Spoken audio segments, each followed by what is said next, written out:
How do you know if you have low self-confidence? You might find that you avoid doing things out of fear of failing, not performing well, like changing jobs, doing a presentation, trying a new sport, or speaking up about something that you feel. You may not really try new things at all because unfamiliar situations might bring you a lot of fear and anxiety, more so than excitement and curiosity. You doubt your own ability to do well, to succeed, to be accomplished, to be good, to be beautiful, to be desired, or at least to be perceived as so. You may struggle with trusting yourself, trusting your judgment. Perhaps you find yourself always looking to others for answers rather than looking inward because you just don't believe that you're capable of making good decisions for yourself. And it's not that you believe that you don't deserve good things, that would be you having low self-esteem, which is different, although often correlated. Now, confidence isn't usually a across-the-board thing. We all feel confident in some areas and less in others, and I don't think that's necessarily a bad thing. I sure would not want a bus driver to feel confident about landing a plane or an accountant to feel confident about performing surgery. Sometimes there's actually a very good reason to believe that we wouldn't succeed at something, but with low self-confidence, there's usually not. You just have self-limiting beliefs about yourself, beliefs that aren't really based on much truth,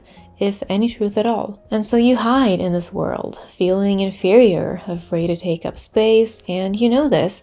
You know that something is holding you back from fully blooming. Let's do a little quick test, see where you believe that you land on the confidence scale. Don't take this too seriously, don't overthink it, it's more so for fun, but it could potentially also be used as some food for thought data for yourself. Now ask yourself, when I'm faced with something unfamiliar and challenging, does my attitude tend to be, I will not be able to figure this out? Or is it usually, I'm sure I can figure this out? So let's say, for example, that I were to ask you, hey, can you help me film something for a video? And you have absolutely no camera experience. What do you think you would think? Let me give you 3 options. 1, do you immediately decide for yourself that you will probably do a crappy job, that you can't? Well, that might indicate that you have low confidence. 2, do you think, I'm about to film the best effing sequence she's ever seen in her life? Well, that might be you being a bit overconfident. Or 3, do you think something like, okay, this is something new, but let's see how I can figure it out? I personally believe that this would be a healthy level of confidence. Comment down below, please, what you got. I'm so curious. Now, before we get into the deep stuff, we've all heard about, the typical become more confident things like fix your posture, take care of your skin, dress better, and they're all true. Especially for me, the dress better part. The way that I dress can absolutely take me from feeling down here to up here. So let me actually show you some looks that make me feel up here as opposed to down here. I'm so happy that Vivaya wanted to sponsor this portion of the video, as they provide, in my opinion, some of the most comfortable shoes that I've ever worn. All their products are made by using recycled materials. Each pair of shoes is made using 6 plastic bottles that come from city waste and the ocean.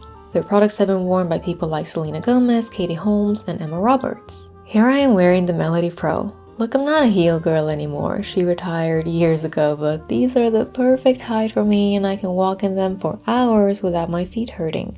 They are timeless and sophisticated and go with a variety of outfits. This look here is something that I would wear to like a brunch or a dinner. As it's getting colder, I would probably add some stockings. For the second look, I'm wearing the Margaret Mary Jane. I've definitely worn these the most. Again, super comfortable, and they work to dress up or down. This is something that I would wear for a casual day out, like running errands or meeting up a friend, or if I worked in an office, I would definitely wear this to work. For this final look, I'm wearing the Margit 2, another versatile shoe. I think this look works for a more casual day as well as a nicer like lunch or dinner or perhaps even date. I also decided to get their Wallace bag. I'm definitely a small bag person really, but they just don't work with my lifestyle. It's not realistic. I always carry so much with me, so this size is perfect. As for the sizing of the shoes, I got my normal size and I have pretty narrow feet. But hey, if you do end up getting a shoe that does not fit you, Vivaya offers a 30-day return exchange policy worldwide. Now, if you want to check out Vivaya, you can now get 15% off your purchase using the code LANA15. Thank you again to Vivaya. Confidence. It seems so easy for others, why not for me? You might have thought to yourself at some point. Now, it does in fact seem like it is easier for some than for others, but why?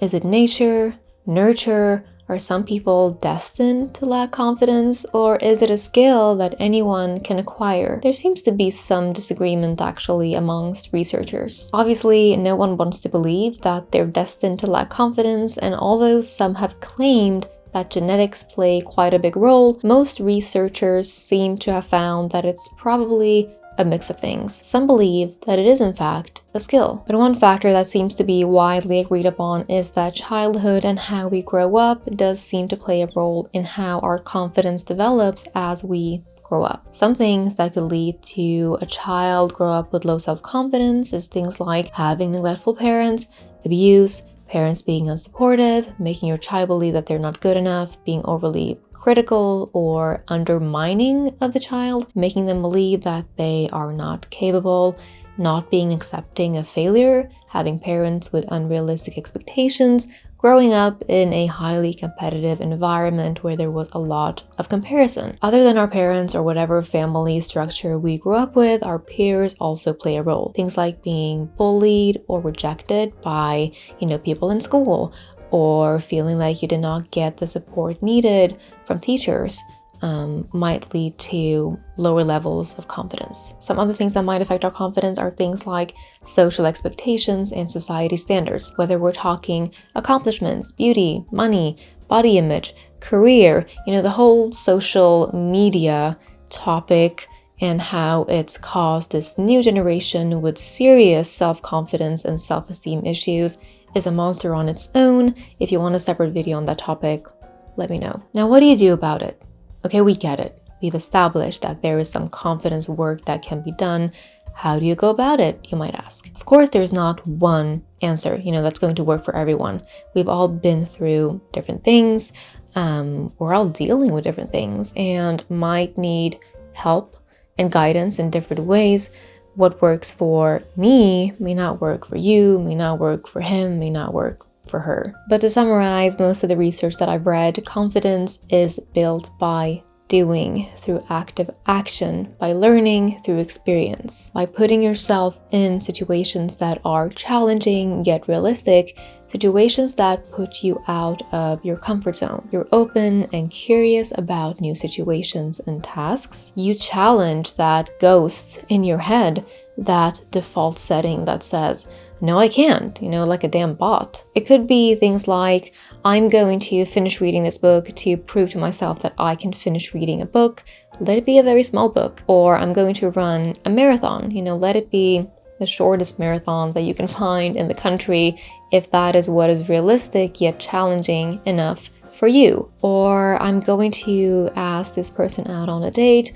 Well, maybe you are already struggling socially, so maybe start small by saying hi to a stranger or calling up a friend. And then the more you do something and the better you become at it, the more confident you'll become. There's the well-known confidence-competence loop that illustrates basically that the more competent we become, the more confident we become. Because as we become more skilled, our fears shrink while our confidence grows.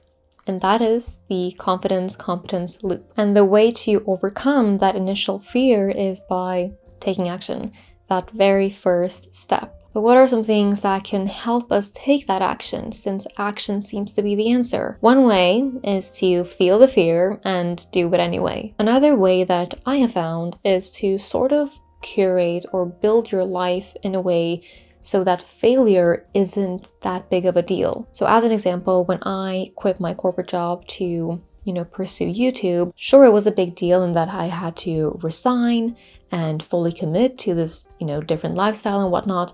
But other than that, it wasn't that scary. I had a place to live, I had some money saved up, I had a pretty okay resume, and I had my university degrees to fall back on.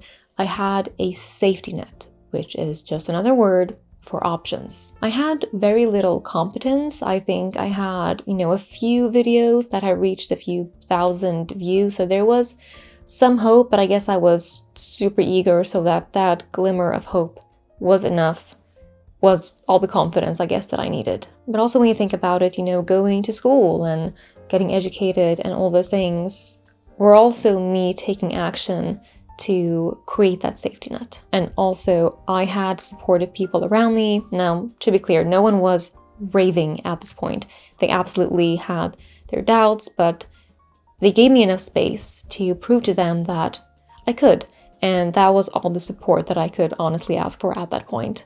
And I know not everyone has that. And now here's where I would like to share with you this article that I read, and I will link it below, where the writer essentially introduces a different way of looking at the confidence-competence loop. He calls it the connection confidence loop. He says that there's a difference between task success and relationship success, and gives the example of, will I win this game? That is a task success question. Will you still be here if I lose is a relationship success question. Basically, sometimes it's not the lack of confidence that holds us back in life.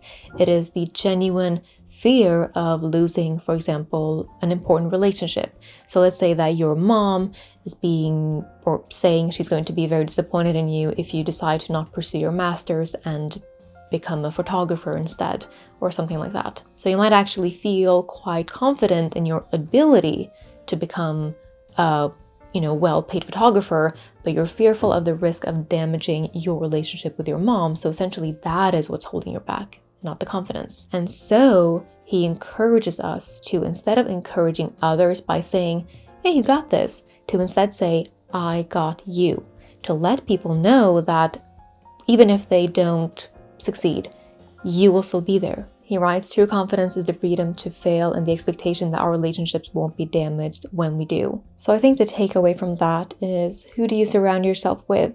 Do you have an unconditional supporter, as he calls it, in your life? And are you an unconditional supporter in someone else's life?